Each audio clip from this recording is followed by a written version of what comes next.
You need an attitude adjustment. Deputy Laura, could you do me a favor? Could you place the handcuffs on him, please? He has shown zero to very minimal effort regarding his probation. The report tells me you are doing nothing. Zero. Nada. You're looking at doing 10 years in prison. All right. Do you want to go to prison? How old are you? 20 years old. All right. You're 20. You're going to have to start doing better. Do you have children? Yes, Your Honor. At only 20, he's back in court again, this time for breaking the very rules meant to keep him out of trouble.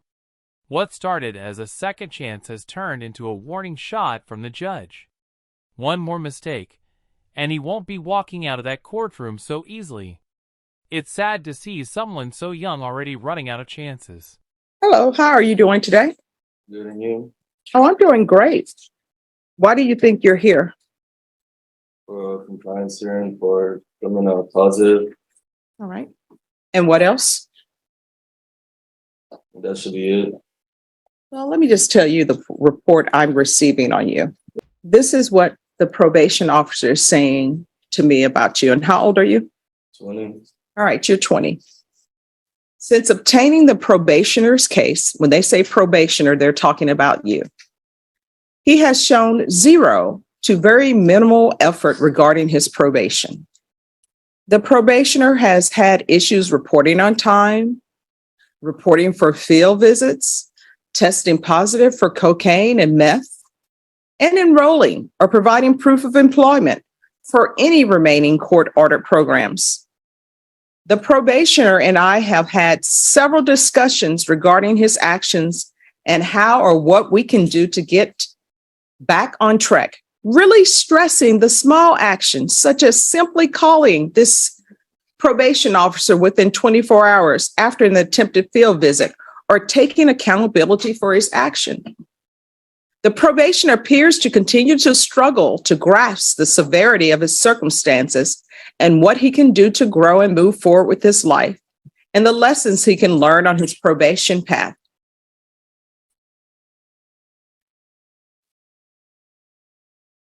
That's the report that I have on you.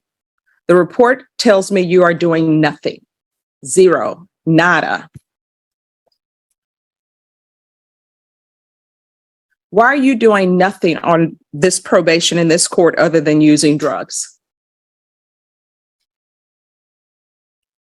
I have attended 2 of the 4 classes, and we have had. No, they say you don't even call in.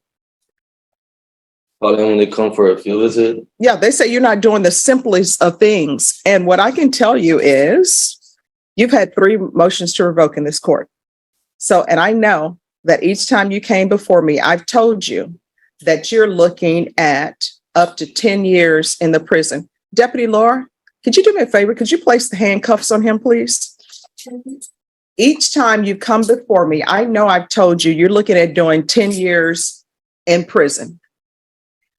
Obviously, your mother is not laying down the law with you at home. They say that you keep saying that you work with your mom, but you don't provide any proof.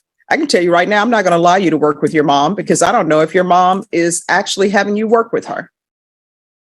So you're going to ISF. And the reason why I'm sending you to ISF is because you need an attitude adjustment. You understand? Now, if you don't want to sign to go to ISF, you don't have to sign for it. What will end up happening is a motion to revoke will be filed. So which would you prefer? ISF, Your Honor. All right. So he wants to go to ISF, and if you could put him in ISF cognitive. Your Honor, so we, the recommendation was for local ISF. Okay. He did complete the state ISF. Okay.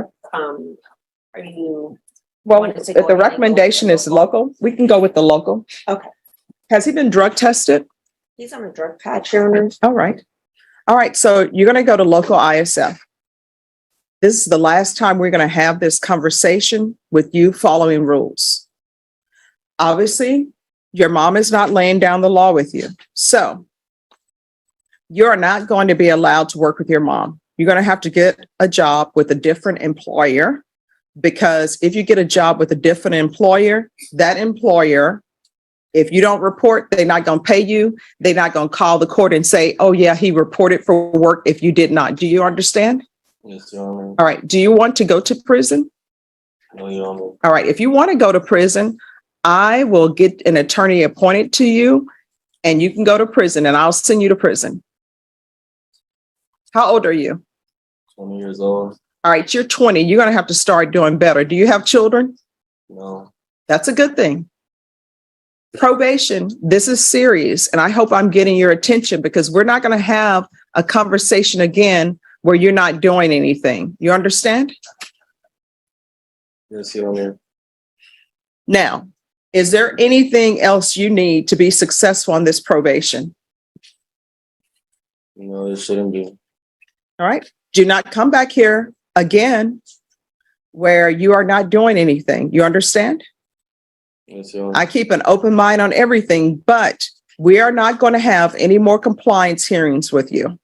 If I get a report and it appears that everything is in order, a motion to revoke is going to be filed.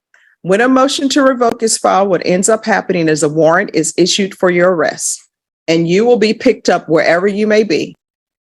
You could be at the grocery store in the middle of checking out or have already checked out. You know what's going to happen?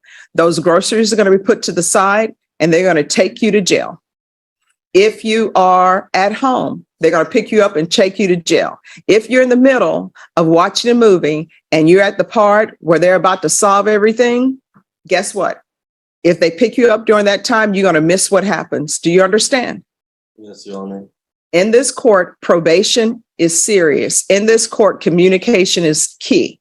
And probation officers know that I like for them to communicate with people. And that's why they put in here that they've had several discussions with you regarding your actions. Do you understand? Rather than sending him straight to prison, the judge chose a short-term facility to help him course correct. But watching his attitude in court, it's hard to believe he'll change. He's been given leniency before and learned nothing. This time might not save him. It might just delay the inevitable. Are you Celine Briard? Yes, ma'am. How do you pronounce your last name? Briard. Briard? Oh, I was doing great. All right. So how many children do you have? All right, excuse me. In this area, you all are blocking probation. She cannot hear, she cannot see. I have 3 children. I'm expecting. All right. How old are your 3 other children? They're 2, 3, and 5 months. And where are they? They're with their grandmother. So how long have they been with their grandmother? A couple of months, Judge. Why? I just had some things going on. I thought it was best for my mother-in-law has custody of my kids right now. Why does she have custody? Oh, because I had I'm sorry, you're gonna have to speak I up. had a CPS case going on because of my son had got out of the apartment when everybody was sleeping early in the morning, and so Is this the 5-month-old? no, ma'am. They're 2, 3-year-old. Okay. So you have a CPS case. Yes, ma'am. It's currently about to be closed. Oh, it's about to be closed? Yes, ma'am. So that means if it's about to be closed, that means, and your attorney does CPS work, right? So tell her what that means, counselor. Judge, what happened was it turned out to be a safety plan, an investigation in which I met the safety placement and she verified everything. So, If everything pans out, she knows it will be closed. If not, it could go legal. But and the reason why they do the safety plans means exactly what it says, safety plan. Yes, ma'am. So what's your drug of choice? I mean, I don't do any drugs right now, but I was using methamphetamines, but I've been sober for quite a while now. All right. How often were you using meth? Like maybe every week, every other week. It just depends. When's the last time you used meth? Like 4 months. All right. So that's probably why CPS was involved. When's the last time you had employment? I was right before I was arrested. Doing what? I was doing home health care and working for a hotel at the front desk. All right. I can tell you right now, I don't allow people on probation here to be home health care providers. Yes, ma'am. How far did you go in school? To the 8th grade. See, and this is and this is nothing about you, but this is my problem with home healthcare providers. Home healthcare providing is turning into West telemarketing. They don't do background checks. They're just letting anybody come in.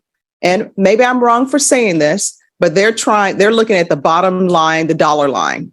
So I'm being told that they're letting somebody with an 8th grade education who has meth issues, who has 3 children that she doesn't even have custody for them, work as a home health care provider. Thank you, home health care provider people. So that is why I don't let people work as home health care provider. Now, maybe once you get your life together, maybe that will be a good fit for you, but I'm not going to allow that. Yes, I understand. So why do you only have your 8th grade education? I just never furthered my education, but I am in, actually, just before I got arrested, got some GD books from the library, so I am trying to pursue my GD. Okay. So what are you planning on doing with your rest of your life? What are your hopes, your dreams? Well, after I get my GD, I want to be a cosmetologist. So. Okay. Hey, that's doable.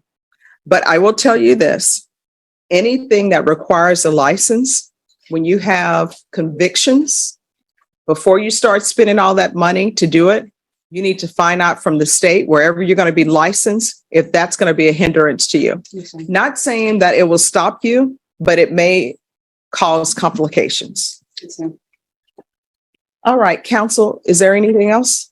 Oh, yeah. All right, this is what the court is going to do. The court is going to sentence you to 2 years in the state jail facility, suspended and probated for 4 years. She avoided prison, for now. The judge gave her probation, but the real test starts outside the courtroom. She's fighting addiction, the system, and the pressure of being a mom all at once. One mistake could cost her everything, and deep down, everyone in that room knew it. All right, is there anything else you need from the court in order to be successful?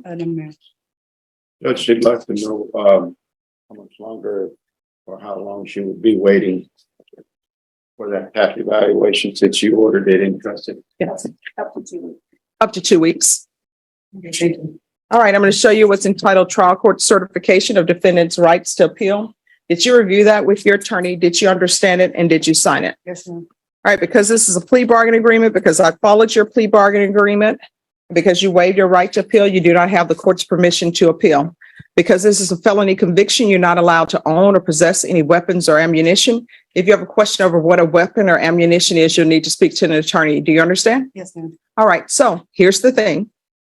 Those 3 children, those are your children. It's not the grandparents' child. The grandparents are just supposed to be grandparents to children. They're not supposed to be raising more children, which is raising your children.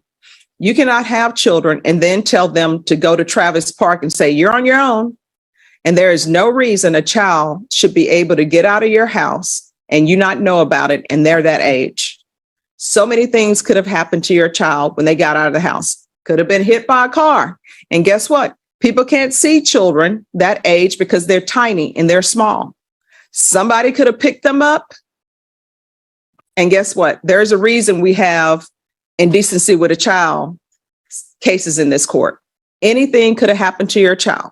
And when you're using drugs and you're pregnant, whatever you're using, your child is using too. So if you don't think a baby should be smoking a cigarette, you shouldn't be smoking a cigarette, because guess what? When you're carrying a child and you're smoking a cigarette, your babies are smoking a cigarette. If you don't think a child should be doing alcohol, when you're drinking alcohol, your baby's drinking alcohol.